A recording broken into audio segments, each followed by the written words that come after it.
السلام عليكم ورحمة الله وبركاته. إن الحمد لله نحمده ونستعينه ونستغفره ونعوذ بالله من شرور أنفسنا ومن سيئات أعمالنا. من يهده الله فلا مضل له ومن يضلل فلا هادي له.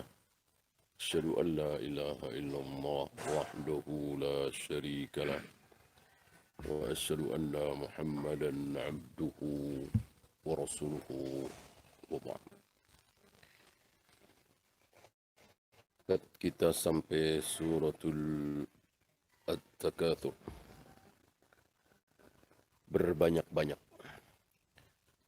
Apa yang dimaksud dengan berbanyak-banyak di sini? Mari kita lihat. Setelah beliau menulis Bismillahirrahmanirrahim, langsung beliau membawakan ayat pertama. Alhaakumut takatsur. Takatsur. Bukan ra, bukan ri. Karena sebagai fa'il. Fi'ilnya adalah alha yulhi. Apa? Melalaikan, melengahkan, membikin lalai, membikin lengah. Kali at-takatsur, berbanyak-banyak. Berbanyak-banyak dalam hal apa? Harta, pangkat, jabatan, dunia. Maka lengah, lalai. Lalai dari apa? Dari menjaga kesehatan? Tidak. Dari menjaga kehormatan? Tidak. Tapi dari apa? Jawabannya ayat kedua. Hatta zurtumul maqabir. Sampai kalian zara yazuru.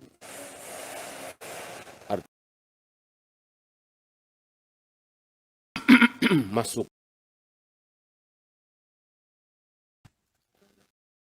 ke liang kubur.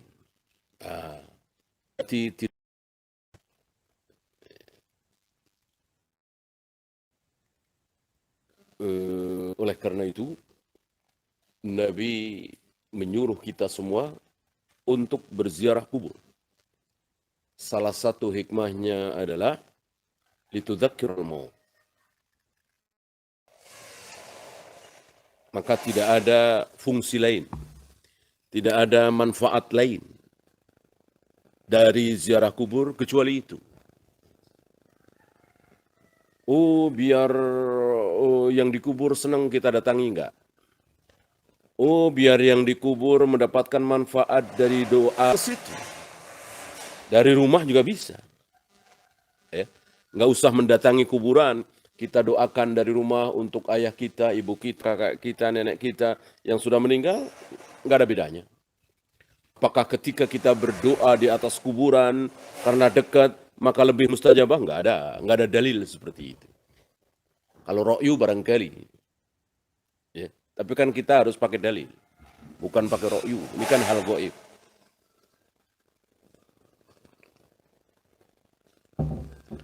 Maka manfaat satu-satunya kita berziarah kubur adalah kita sadar bahwa kita akan seperti mereka. Cepat atau lambat, siap atau tidak siap. Kita akan bernasib seperti mereka. Dan ketika kita sudah bernasib seperti mereka, maka sudah tidak ada gunanya lagi. Dari mulai pangkat, jabatan, gaji besar, kedudukan, kehormatan, ini, itu sudah tidak ada gunanya. Nanti akan dibawakan oleh beliau. Ikut sebentar. Apanya? Hartanya, keluarganya. Yang mengikutikan tiga, kata Nabi SAW. Nanti akan dibawakan oleh beliau, Ijma'ul mayyita salasatun. Yang akan ikut mengantar mayat ke kubur itu tiga. Hartanya, keluarganya, dan apa? Dan amalnya. Tiga-tiganya ikut ke kuburan. Tapi yang sayang yang dua balik lagi. Yang dua tidak bertahan lama. Yang dua mungkin setengah jam di situ udah kelamaan. Paling 10 menit, 15 menit, pulang lagi. Ya.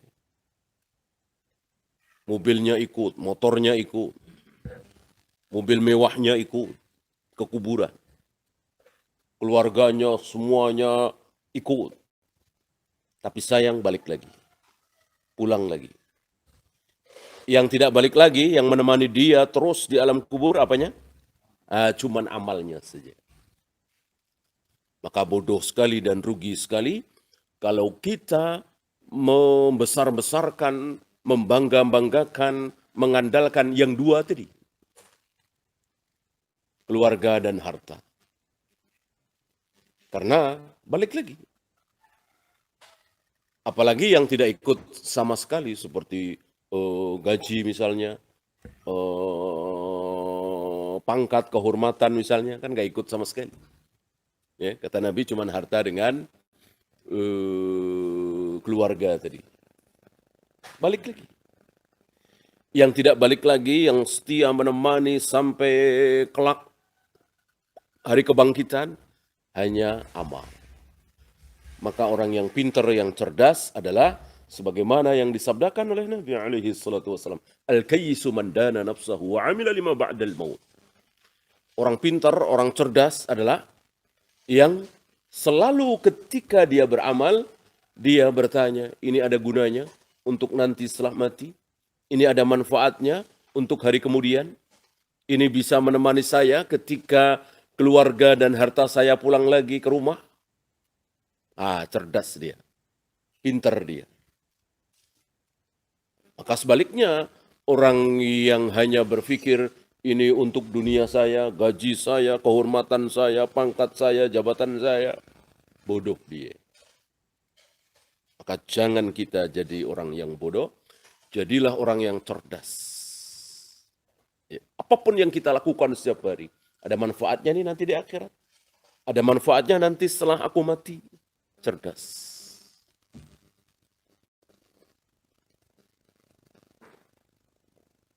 Berarti taulah kita berbanyak-banyak itu telah melalaikan kalian, berbanyak-banyak masalah apa? Dunia. Ya. Bukan berbanyak-banyak masalah akhirat. Dan lalai yang dimaksud di sini adalah lalai dari akhirat. Bukan lalai dari kesehatan, lalai dari menjaga badannya, gizinya, tidak. Karena umumnya orang yang banyak harta dalam hal kesehatan dia perhatian. Gizinya terpenuhi, olahraganya ini itu diperhatikan. Berarti dia lalai dari apa? Dari lalai dengan sesuatu yang pasti. Aneh kan, bodoh kan? Sesuatu yang pasti, lalai. Kecuali kalau nggak pasti. Lebih bodoh lagi, yang tidak pasti malah dia rencanakan luar biasa. Dia rencanakan bagaimana kehidupan hari tua nanti. Dia rencanakan bagaimana setelah dia pensiun nanti. Dia rencanakan bagaimana kalau dia punya mantu, punya cucu dan seterusnya. Dia rencanakan. Padahal itu belum tentu. Belum tentu terjadi. Hari tua, momong cucu, punya mantu dan seterusnya, pensiun dan seterusnya, belum tentu terjadi. Berapa banyak sudah belum pensiun sudah mati. Belum tua sudah mati. Belum nimang cucu sudah mati. Berapa banyak ini? Dia mati-matian mempersiapkan itu. Sementara yang pasti terjadi, tidak mungkin batal, tidak mungkin enggak, malah dia tidak mempersiapkan. Apa? Mati. Gampang sekali sebetulnya kalau kita tidak ditipu oleh setan. Kalau kita tidak ditalbis oleh iblis, insya Allah mudah. Tapi berhubung ada setan, ada iblis, menjadi sulit bagi kita. Setan iblis terus mengingatkan kita, menakut-nakut kita, kalau anak cucumu miskin bagaimana? Kalau masa depanmu suram bagaimana? Kalau anak-anakmu dipesantrenkan nanti gimana masa depannya? Keluar pesantren jadi apa? Santri jadi apa? Ngajar paling seberapa? Coba kalau insinyur, kalau dokter. Gitu. Ini setan ya'idukumul faqr. Menakut-nakuti kita dengan kemiskinan, dengan dunia. Maka jangan sampai kita ikut-ikutan setan. Apa? Menakut-nakuti kaum muslimin dengan dunia. Hati-hati. Masa depan kaum muslimin di dunia ini. Anak-anak kaum muslimin harus bagus kerjaannya. Anak-anak kita harus bagus masa depannya. Kalau tidak, nanti begini. Nakut-nakuti. Dengan penyakit, dengan virus, dengan ini ditakut-takuti. Ini tidak baik. Ini langkah setan.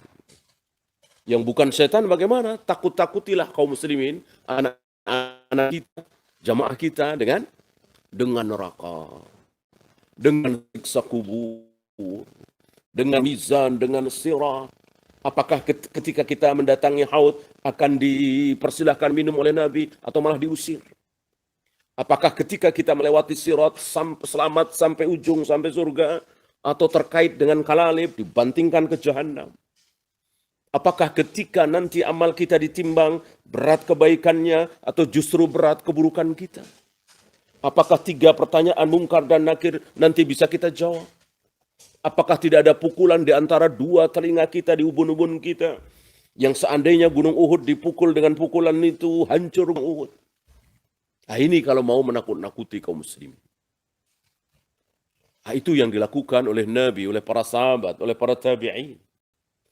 Mereka tidak pernah menakut-nakuti dengan politik, keadaan ekonomi, tidak. Mal faqara ahsya alaikum, kata Nabi. Bukan kemiskinan yang aku khawatirkan terhadap diri kalian. Tapi justru yang aku khawatirkan terhadap kalian adalah terhamparnya kehidupan dunia.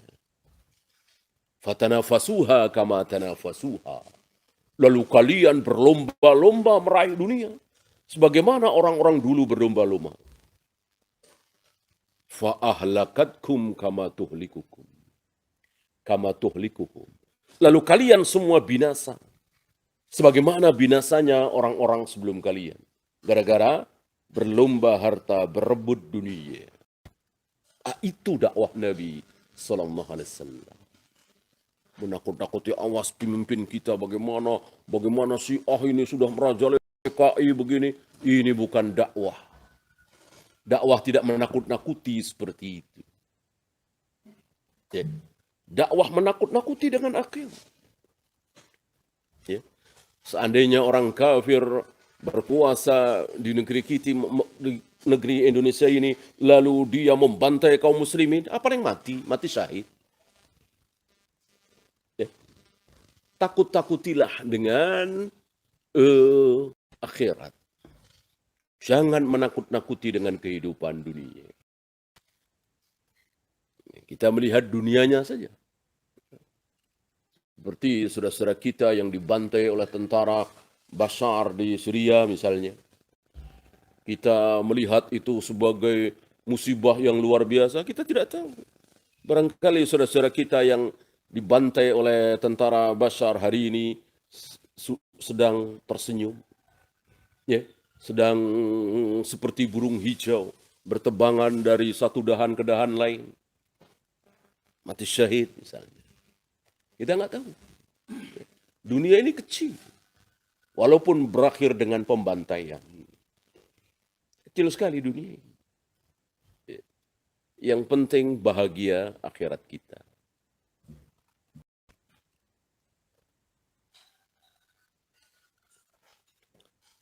Kalla sawfa ta'lamun. Ada kata-kata kalla, ada 3 di sini. Kalla, summa kalla, kalla. Sekali-kali tidak. Ini bantahan yang tegas. Saufa ta'lamun, bahwa kelak kalian akan tahu. Sekarang belum tahu. Kalau toh tahu, itu hanya berdasarkan keyakinan. Mata belum melihat, telinga belum mendengar. Bagaimana jeritan ahli neraka. Bagaimana teriakan orang-orang yang ada di Jahannam. Kita belum mendengar. Bagaimana kenikmatan surga. Pedihnya neraka kita belum pernah melihat. Tapi kita yakin. Baru kita yakin. Thumma kalla sawfa ta'lamun. Diulang lagi. Kalla sawfa ta'lamun. Kalla sawfa ta'lamun. Hanya ditambah thumma. Dan ini ayat Al-Quran. Tidak boleh kita mengatakan, oh yang penting maksudnya udah satu saja. Tidak. Karena ayat Al-Quran mukjizat. Firman Allah mukjizat. Tidak boleh dikurangi. Jangankan satu ayat, satu kalimat tidak boleh. Jangankan satu kalimat, satu huruf. Atau diganti fa menjadi wa. Tidak boleh. Beda dengan hadis. Beda dengan hadis. Hadis secara lafaz bukan mukjizat. Kalau ayat Al-Quran secara lafaz mukjizat. Maka membacanya berpahala walaupun kita tidak tahu apa maksudnya, apa artinya. Berpahala. Beda dengan hadis. Tidak dapat pahala. Kecuali kita tahu artinya. Maka hadis mukjizat. Apanya? Isinya. Lafadznya tidak. Maka meruqyah orang kesurupan dengan ayat Al-Quran bisa. Dengan hadis tidak bisa. Karena tidak mukjizat. Tidak seluruh hadis kecuali yang memang sabda Nabi yang Nabi suruh, Nabi perintahkan sebagai ruqyah. Adhibil ba'sa rabban nasi misalnya. Ya. Tidak seluruh hadis. Adapun ayat Al-Quran, seluruh ayat Al-Quran. Dari Al-Fatihah, Al-Baqarah, Ali Imran, An-Nisa, sampai terakhir An-Nas, boleh kita pakai untuk meruqyah. Bahkan pilih-pilih untuk penyakit tertentu, untuk tempat tertentu, justru ini bid'ah. Ya. Kalau sakit ini bacanya surat ini, kalau sakit ini bacanya ayat ini. Nah, ini bid'ah. Tidak ada pilih-pilih seperti itu. Bahwa kita mau meruqyah dengan An-Nas Al-Falaq, silahkan. Dengan ayat kursi, silahkan. Dengan suratul Baqarah, silahkan. Tapi menempatkan di tempat tertentu, ini yang bid'ah. Man iqtada faqad syara'a, kata Imam Syafi'i.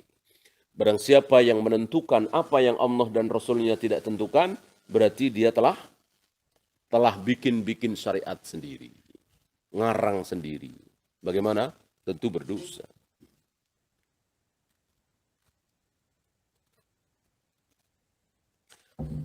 Kalla law ta'lamuna ilmal yaqin. Kelak kalian, seandainya kalian mengetahui secara ilmu yakin. Jadi yakin itu ada beberapa tingkatan. Ada ilmu yakin, ada ainul yakin, ada hakul yakin. Tiga-tiganya yakin. Tidak ragu sedikit pun, tapi tetap ada tingkatan. Ya. Ini membantah kaum Jahmiyah, kaum Murji'ah, yang mengatakan bahwa iman itu tidak ada tingkatan. Iman itu ya iman percaya. Berarti percayanya Nabi Ibrahim dengan percayanya Nabi Muhammad alaihi wassalatu wassalam, dengan percayanya Abu Bakar, dengan percayanya kita semua, dengan percayanya seorang pelacur, kalau dia percaya bahwa Allah itu Tuhan satu-satunya, hari kiamat itu hak, ya sama saja. Ini Murji'ah. Dengan percayanya, dengan imannya Jibril sama. Ini Murji'ah. Adapun Ahlus Sunnah tidak. Bahwa Jibril beriman. Iblis tidak beriman, padahal dia percaya.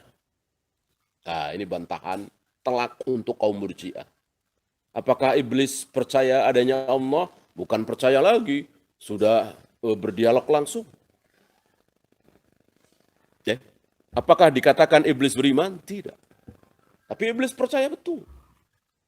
Kalau nggak percaya adanya surga neraka, ngapain dia menggoda manusia? Ya. Apakah dikatakan iblis beriman? Tidak. Wa kana minal kafirin. Iblis kafir. Walaupun dia percaya. Ya. Maka imannya Jibril, imannya para nabi, para rasul berbeda. Dengan imannya Abu Bakar, Umar berbeda. Sama-sama beriman, iya. Dengan seorang pelacur yang muslim, yang dia tidak syirik, apakah sama-sama beriman? Iya. Tapi imannya berbeda, bertingkat. Sebagaimana keyakinan.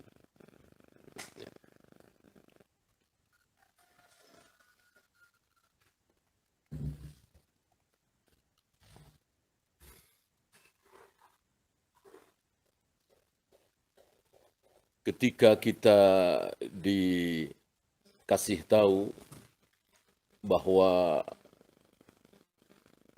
Raja Saudi adalah Raja Salman. Semua orang bilang begitu semua. Dari kita nggak tahu apa-apa ya. Nah, ini ilmu. Nah, belum pernah dengar ada orang mengatakan Raja Saudi bukan Raja Salman misalnya. Ini apa? Ini ilmu yakin. Ya. Kemudian kita melihat langsung Raja Salman sedang berpidato misalnya di Indonesia atau di PBB misalnya mewakili Saudi, kita melihat langsung. Nah, ini ainul yakin. Ya. Ketika mungkin kita bersalaman langsung, ya, ini yang tertinggi. Ini hakul yakin. Ini masalah sepele. Mengetahui seorang presiden, seorang raja. Ya. Ada tingkatannya, apalagi iman. Ya. La tarawunnal jahim. Bahwa kalian kelak pasti akan melihat jahim. Neraka.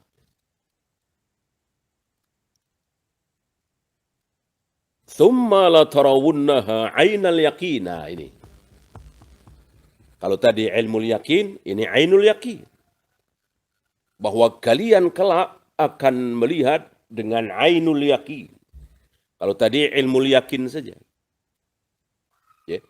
Yang ini ainul yakin. Jadi betul-betul melihat. Dengan mata kita. Ya. Ini semakna dengan apa yang ada di surat Maryam. Wa imminkum illa wariduha.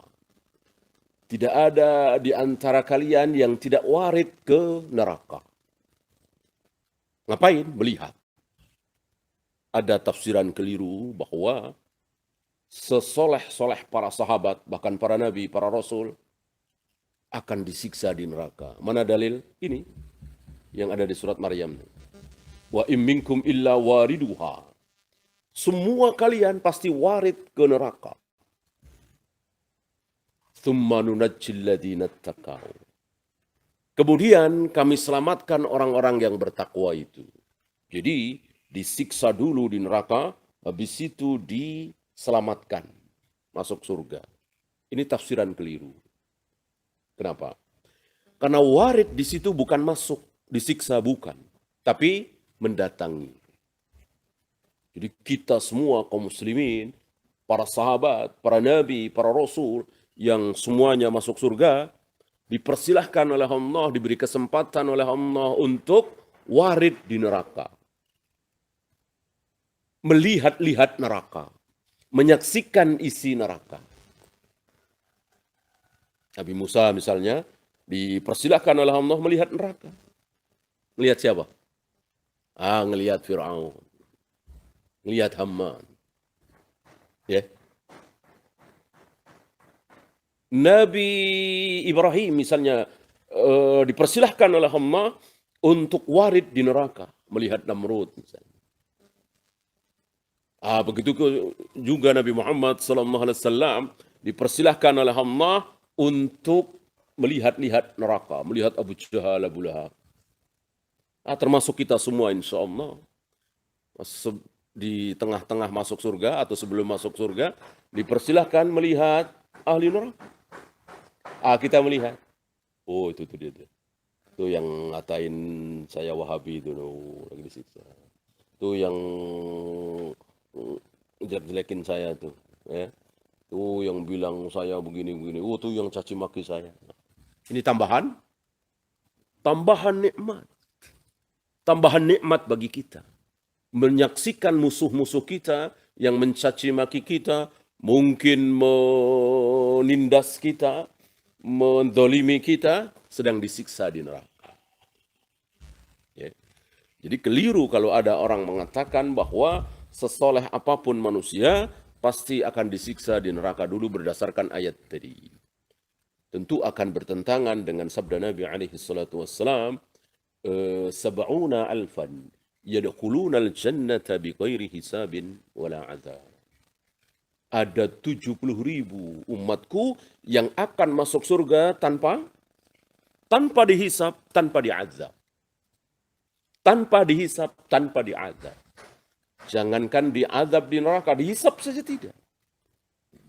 Kalau ayat tadi yang dimaksud adalah semua pasti pernah disiksa di neraka, ya tentu bertentangan. Karena tidak mungkin ada ayat bertentangan dengan ayat yang lain. Ada hadis bertentangan dengan hadis yang lain. Sahih ya. Ada ayat bertentangan dengan hadis yang sahih. Ada ayat atau hadis bertentangan dengan ilmu pengetahuan. Ini 4 hal yang tidak mungkin. Mustahil. Ya.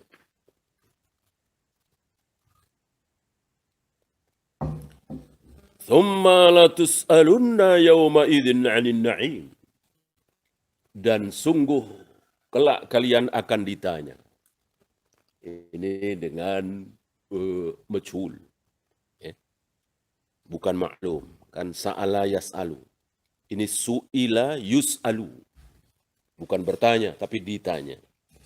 Siapa yang ditanya? Antum latus'alun. Karena ada nun taukid, jadi latus'alunna. Kalau tidak ada, latus'aluna. Ya.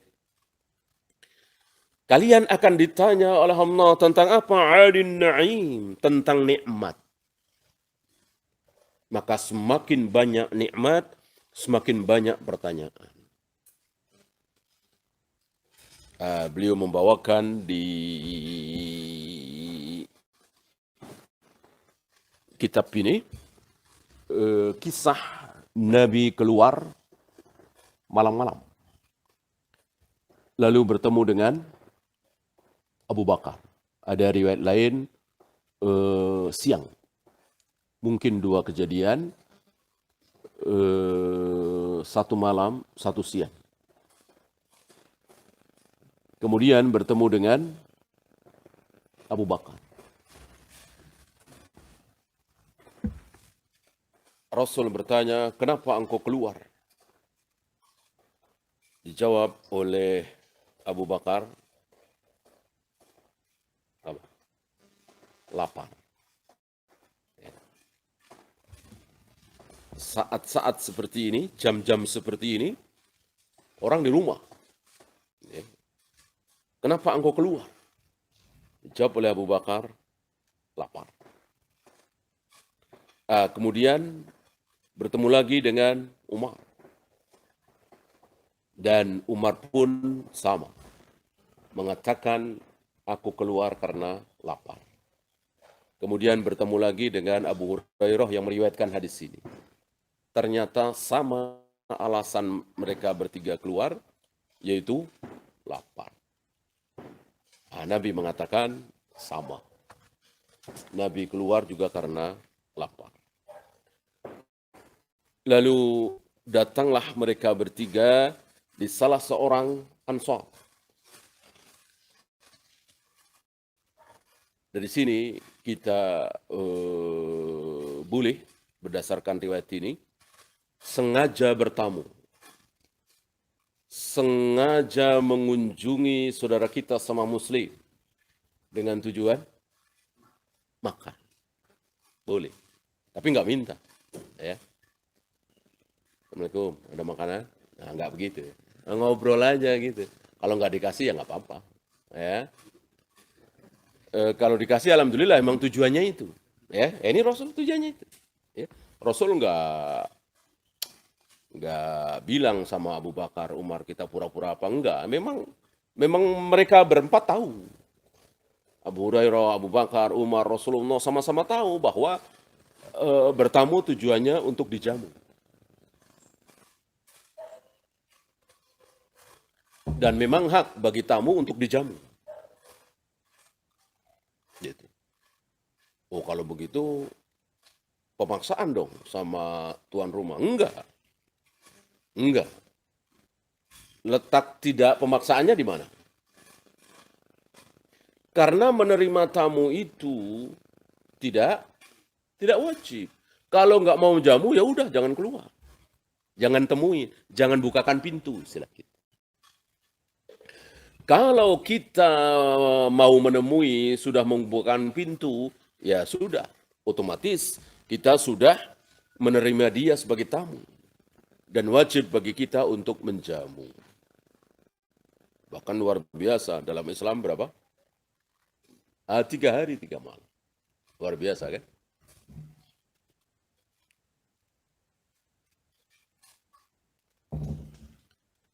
Nabi mengucapkan salam sekali, tidak ada yang menjawab.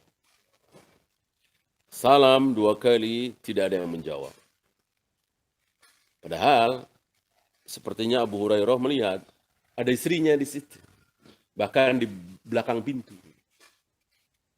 Salam 3 kali, tidak ada yang menjawab. Ya. Lalu Nabi segera berpaling, mau meninggalkan rumah itu. Buru-buru istrinya membukakan pintu. Pertanyaannya, kenapa nggak dijawab? Atau mungkin jawabnya pelan. Tidak kedengaran dari luar. Kenapa? Wanita sendiri yang mengatakan, Uridul mazid. Aku ingin tambahan salam ya Rasul. Lihat, luar biasa para sahabat ya. Ini sahabat perempuan yang entah siapa namanya, tapi semangat sekali mendapat salam dari Nabi. Kan doa, Assalamualaikum warahmatullahi wabarakatuh. Ini doa yang luar biasa. Dipanjatkan oleh seorang Nabi untuk penghuni rumah itu. Berharap sekali. Ini luar biasa para sahabat mengharapkan doa dari Nabi. Berharap doa dari Nabi. Berbangga dengan doa dari Nabi alaihi salatu wassalam. Sampai nunggu, mudah-mudahan 4 kali, 5 kali, kalau perlu belasan kali. Ditunggu-tunggu. Nah, karena Nabi mau segera meninggalkan rumah itu, segera pintu dibuka dan dipersilahkan masuk.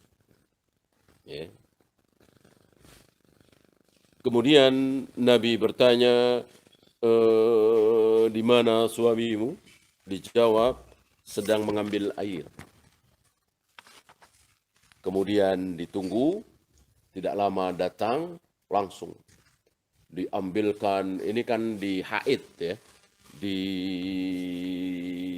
kebun, ada kebun kurma di situ, diambilkan kurma yang muda, kemudian dipersilahkan menyantap.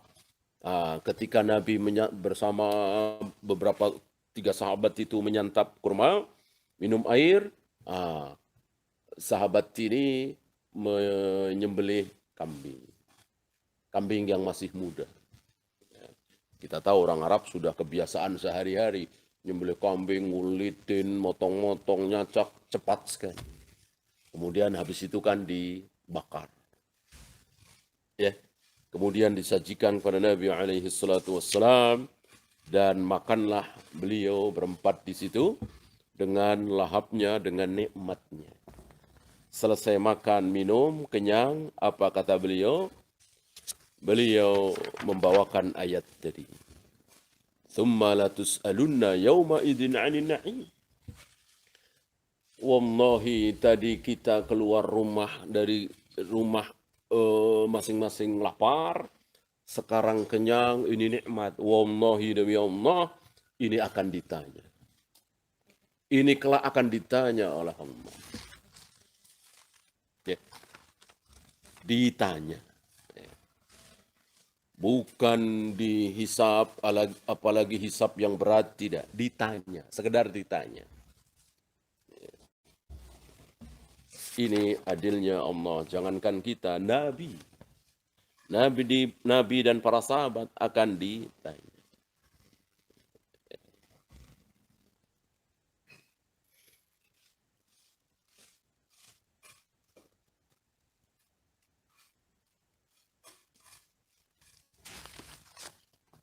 Kemudian,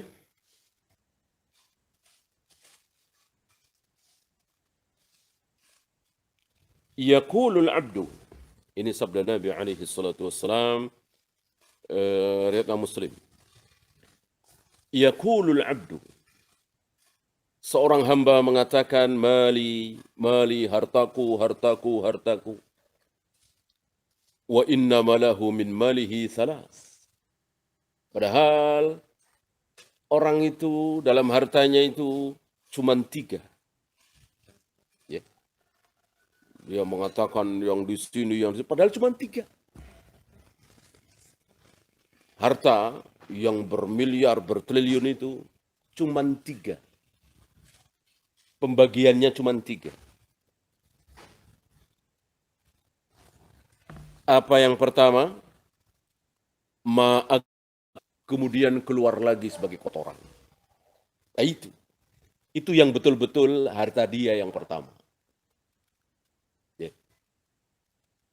Adapun yang di lemari, adapun yang di sana, adapun yang di sini, yang di meja makan, yang di kulkas segala macam,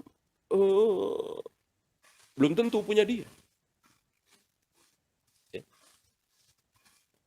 Ada kalanya hilang, atau dia yang sudah dipakai 6 tahun, setelah 11 tahun, 12 tahun jadi rongsokan. Nah, itu betul-betul milik dia. Yang terakhir, autasaddaqa faktana. Yang dia sedekahkan kemudian disimpan oleh Allah. Ini cuman 3 itu. Ya. Sudah kita makan jadi kotoran, yang sudah kita pakai kemudian usang, yang sudah kita infakkan di jalan Allah lalu tersimpan. Nah, cuman itu. Selebihnya apa? Bukan milik dia kan? Bukan milik kita kan? Ya. Dia mati, saldo dia di bank masih 15 miliar misalnya. Ada manfaat bagi dia? Enggak. Enggak ada. Walaupun anaknya menafkahkan untuk masjid, untuk pesantren, untuk fakir miskin, amalnya siapa itu? Anak. Anak. Ya. Ya kalau dia beriman ya dapat apa?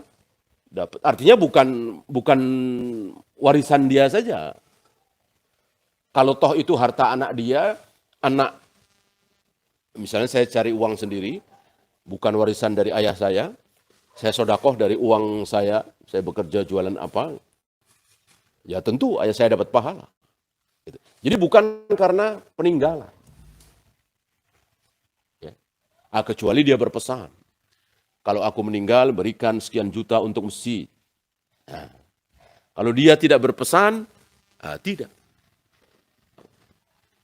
Itu kalau dia punya anak. Kalau dia nggak punya anak, harta warisnya jatuh ke istrinya misalnya, apakah amal istri itu sampai kepada suami? Tidak. Tidak. Ya. Saya kaya raya misalnya, saya nggak punya anak, harta waris saya jatuh ke istri saya semua, sekian miliar misalnya. Saya nggak mesen apa-apa. Jahil misalnya, padahal kan nggak boleh. Ya. Karena jahil jatuh ke istri saya semua. Lalu istri saya dari harta itu bangun masjid, bangun pesantren. Yang dapat pahala siapa? Istri. Kan amal istri tidak sampai suami, beda dengan anak. Sampai ke orang tua. Ya. Maka bodoh sebetulnya orang yang hanya memikirkan nasib ahli warisnya. Sementara dia tidak memikirkan nasib dirinya. Kalau dia memikirkan nasib dirinya sebelum mati, ya banyak sedekah. Bangun masjid di mana-mana, bangun pesantren di mana-mana. Baru itu cerdas. Baru itu pintar. Wallahu. Ya, itu saja. Ada pertanyaan, silakan.